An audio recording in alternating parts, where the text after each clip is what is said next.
हमारे साथ कांग्रेस के नेता सचिन पायलट साहब जुड़ गए। सर, आपका बहुत बहुत शुक्रिया, आपने वक्त निकाला एनडीटीवी से बातचीत करने के लिए। प्रधानमंत्री के इस घोषणा के बाद अब क्या रणनीति रहेगी कांग्रेस पार्टी की संसद में? क्योंकि प्रियंका गांधी ने एक बात कही कि यदि प्रधानमंत्री अध्यादेश ला सकते हैं अन्य चीजों के लिए तो इसके लिए भी ला सकते थे। देखिए, पहली बात तो सरकार ने जो आज निर्णय लिया है बहुत देर बाद लिया है, लेकिन आज जीत जनतंत्र की है, लोकतंत्र की है, किसानों की है कि अहिंसा के साथ संबंध लेकर बैठे रहे किसान 1 साल तक। तो सरकार ने कानून वापस लेने की घोषणा करी है, लेकिन मैं समझता हूं जो नुकसान हुआ है, इतने लोगों की जानें गई हैं, केस हुए हैं, लहूलुहान हुए हैं, लोगों पे लाठियां बरसाई गई हैं, उसकी भरपाई कौन करेगा, उसका जिम्मेदार कौन है? आज जो अन्नदाता को इतनी दुख और पीड़ा सहन करनी पड़ी साल भर के लिए, उसके लिए कहीं ना कहीं तो कोई ना कोई जिम्मेदारी लेगा। और मुझे लगता है कि आज निर्णय लिया गया है वो कहीं ना कहीं राजनीति से प्रेरित है, क्योंकि जो आंकड़े हैं, जो वास्तविकता है, जो किसानों की मांगे थी, उस पर ना सुनकर अपना राजनीतिक भविष्य की चिंता ज्यादा करते हुए आज घोषणा करी गई है। लेकिन बहुत विलंब से हुआ है, लेकिन सचमुच आज अन्नदाता और किसान की जीत हुई है। इतने बड़े मुल्क में इतना लंबा आंदोलन कोई चले और इतनी प्रबल बहुमत की सरकार को उसके सामने झुकना पड़े, इस सचमुच लोकतंत्र की और किसानों की जीत है। सचिन जी, क्या आपको लगता है कि सरकार ने चूक तभी कर दी थी जब संसद में कांग्रेस पार्टी ने यह मांग की थी कि इसकी स्क्रूटनी होनी चाहिए, इसको सिलेक्ट कमेटी में भेजा जाना चाहिए, और जिस तरह से बुलडोज किया गया विपक्ष की आवाज को संसद के भीतर, वहीं से सरकार ने एक तरह से अपनी हार की जो नींव है वो रख दी थी? अब आप हाइंडसाइट में देखिए तो बातें सही लगती हैं, लेकिन जिस प्रकार इसका पूरा निर्माण हुआ इन कानूनों का, कोई चर्चा नहीं हुई, कोई किसी ने इसकी मांग नहीं रखी, ना सदन में चर्चा ढंग से हो पाई, ना किसानों से चर्चा हुई, अपने आप एकाएक कानून को थोपा गया। जब इसका विरोध हुआ तो संख्या बल के आधार पर इसको पारित किया गया सदन के अंदर, लेकिन पहले दिन से इसका घोर विरोध हो रहा था। और जब किसानों ने इसका पूरे देश में आंदोलन चलाया, तब सरकार ने एक तरह से जिद पकड़ ली थी कि हम लोगों ने निर्णय लिया है, इसको कोई चुनौती नहीं दे सकता है। तो कोर्ट में लोग गए, कचहरियों में लोग गए, धरने दिए, प्रदर्शन किया, घेराव किया।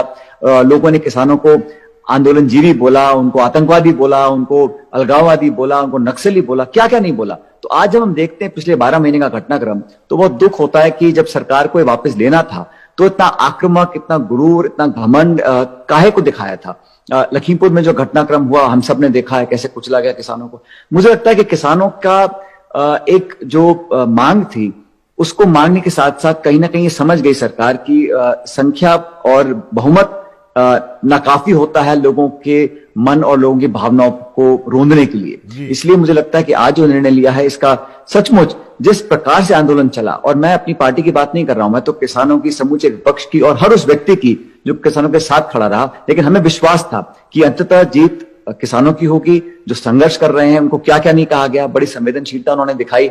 और मुझे लगता है कि लोकतंत्र का इतिहास आज एक जब मुड़कर देखेंगे तो बहुत बड़ी सीख लेने की जरूरत है उन लोगों को जो किसानों की आवाज को सुनने का काम नहीं करते। सचिन जी, क्या आपको लगता नहीं है कि प्रधानमंत्री ने, योगी के लिए प्रधानमंत्री ने सेक्रीफाइस किया, क्योंकि यूपी किसी तरह से वो हल्के में नहीं ले सकते?